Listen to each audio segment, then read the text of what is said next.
the bustling heart of Nwenta stood a small but stunning hair salon painted in cream and gold, its name written in graceful cursive across the glass door. Naomi's touch of beauty.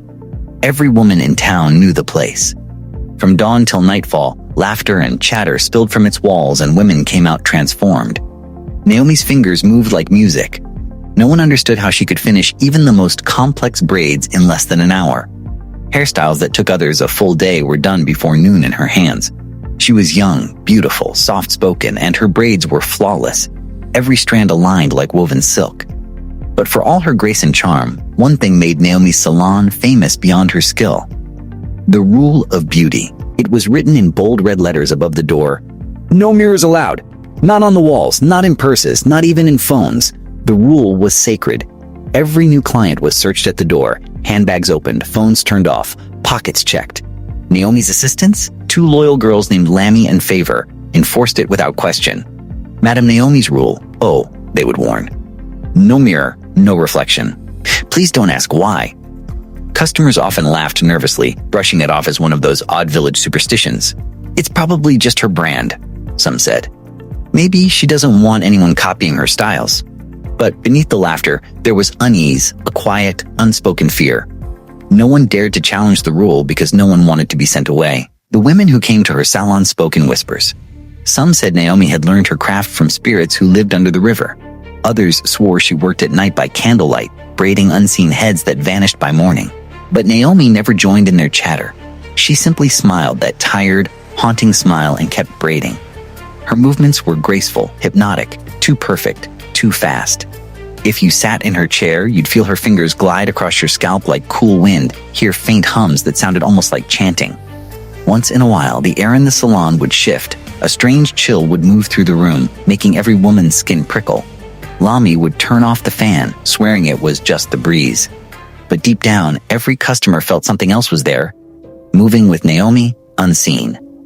One evening, as Naomi finished a customer's hair, the woman gasped softly and asked, Madam Naomi, who's that behind you?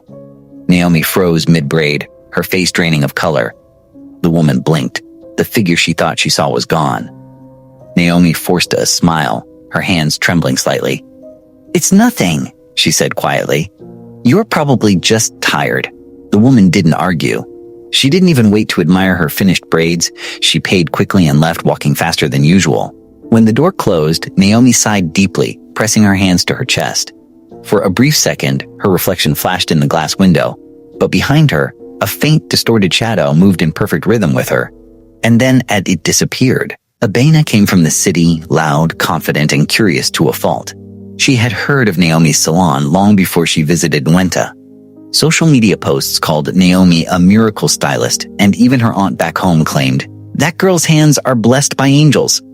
Abena laughed at the stories. To her, it all sounded like small-town exaggeration. But when work brought her to Nwenta for a few days, and she decided to see for herself. That morning, she arrived at the salon in a bright yellow dress, sunglasses perched on her head, her bag swinging at her side. The assistants greeted her politely, but when they began to search her bag, Abena frowned. "Excuse me?" she said, half amused, half annoyed. "You're checking for what exactly?" "No mirrors, madam," Favor replied. "It's our salon rule?" Abena blinked. "A salon without mirrors? Isn't that like a restaurant without food?" She laughed, expecting them to join her, but their faces stayed serious. Naomi appeared from inside, her expression calm but firm. "It's true," she said softly. "No mirrors here. Please, if you'd like to stay, you must follow the rule." Something in her tone made Abena pause. There was no arrogance, only a quiet plea.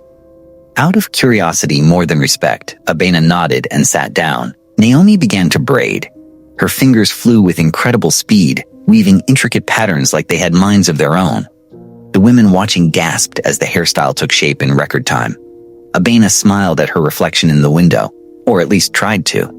The glass was fogged, and for a moment she thought she saw movement behind her, a faint blur, almost like smoke swirling in the air. She shook her head, dismissing it. But as Naomi worked, Abena felt something strange, a sudden drop in temperature, the faint sound of whispers, as though someone was breathing softly beside her. Her chest tightened. She looked at Naomi, who seemed lost in rhythm, her lips moving in silent murmurs. Curiosity clawed at Abena. What could possibly be so secret? As Naomi reached for the final braid, Abena slowly slid her phone from her pocket. Just one peek, she thought. Just one. She switched to the selfie camera and lifted it slightly toward her face. Her heart pounded as the image loaded. But what she saw next made her blood freeze. Naomi's reflection wasn't there. Abena's scream tore through the salon like thunder. The phone slipped from her trembling hands and clattered to the floor. Every woman turned. Naomi froze mid-braid, her eyes widening in pure terror. "What did you do?" she whispered. Abena could barely breathe. Her hands shook as she pointed to the phone. You weren't there," she stammered. "Your reflection. It wasn't." Before she could finish, the lights flickered violently. The curtains blew inward, though the windows were shut tight. A cold wind swirled through the room, carrying faint whispers that no one could understand. Naomi's face crumpled in despair. Tears welled up in her eyes as she fell to her knees. "You shouldn't have looked," she murmured, her voice trembling. "You've seen it now, Hela, the spirit will awaken." The women in the salon backed away, clutching their hair and rosaries. Favor screamed and bolted for the door, dragging Lami with her. Abena's phone screen flickered, still showing the camera view, but this time, something else appeared. Behind Naomi's crouched figure, a dark shadow rose, tall, thin, its fingers impossibly long. It tilted its head, as though noticing the phone, and hissed. The bulbs burst one after another. The mirrorless walls seemed to hum with energy. Naomi clutched her chest, crying out in pain. "Please, leave them alone," she pleaded. "It was me you chose." Her voice cracked, filled with a kind of sorrow Abena had never heard before. The shadow's outline wavered like smoke, and for a brief moment it looked straight at Abena, a hollow, faceless void where eyes should have been. Then, with a rush of cold air, it vanished. Silence followed. Naomi collapsed on the floor, breathing heavily, her hands trembling. Abena, shaking uncontrollably, crawled toward her. "What was that?" she whispered. Naomi looked at her, tears streaking down her cheeks. "That," she said hoarsely, "was the beauty you wanted to see." The next morning, Abena woke up in her aunt's guest room, her body still trembling. All night she'd replayed the same image, that shadow behind Naomi, the hiss, the way the air itself had turned cold and alive. No one in Nuenta would go near the salon again. Some said Naomi had died. Others claimed she'd turned into a spirit herself. But Abena couldn't rest. She needed to know what she had seen. So she followed the only clue she had, the whispers of an old woman said to live by the river, one who knew things that normal eyes could not see. The woman's hut stood alone near the banks, surrounded by thick trees and soft humming insects. When Abena entered, the air smelled of smoke and wet clay. The old woman was blind, her eyes milky white, yet she smiled knowingly as if she had been expecting her. "You came from Naomi's salon," she said before Abena could speak. "You saw the spirit, didn't you?" Abena's lips parted in shock. "Yes," she whispered. "What was that thing?" The woman sighed, her thin hands resting on her knees. Long before Naomi was born, her mother went to the river goddess begging for a gift. She wanted her daughter to be great, to be loved, admired, never forgotten. The goddess agreed, but she was cruel. She gave Naomi skill, speed, and beauty, but bound it to a spirit that feeds on vanity. The spirit hates reflections because they remind it that it was never human, never beautiful. As long as no mirror saw it, it remained trapped, serving Naomi, helping her braid with supernatural speed. She paused, her tone heavy. But if anyone ever glimpses it, the spirit becomes aware, hungry, desperate to be free, and it will destroy her first. Abena felt her heart twist. "So she wasn't evil," she said softly. "She's just cursed." The old woman nodded. "Cursed, yes, and lonely. She cannot marry, cannot look at herself, cannot even see her own face. Do you understand what that means? To never know your own reflection?" Her voice trembled. "Every day she risks her soul to feed others' beauty." Abena's eyes filled with tears. "Then how can I help her?" she asked. The old woman leaned forward, her voice dropping to a whisper. "There is one way. The same goddess who cursed her gave me a mirror, a sacred one. It carries light that binds shadows instead of reflecting them. If you use it where the spirit lives, it will trap it forever." She reached behind her, bringing out a small, round mirror framed in worn brass, its surface cloudy like smoke. "But it must be Naomi's choice," she warned. "If she does not face it willingly, the mirror will shatter and the spirit will consume them both." Abena held the mirror, its surface cold as ice. She looked up, her eyes burning with resolve. "Then I'll make her choose freedom," she said. "Even if she's afraid." The old woman smiled faintly. "Bravery is not the absence of fear, my child. It's walking into it." That evening, as dusk painted Nwenta gold, Abena walked back to Naomi's salon. The building was dark, the sign above the door swaying in the wind. Inside, Naomi sat alone on the floor, surrounded by unfinished braids and broken combs. She looked hollow, her once bright eyes clouded with sadness. "You shouldn't have come back," she whispered. "It's not safe here anymore." Abena knelt before her, tail gently placing the mirror on the floor between them. "I know what you are fighting," she said softly. "And I know how to end it." Naomi's head jerked up, fear flashing in her eyes. "You spoke to her, didn't you?" "The river woman." Abena nodded.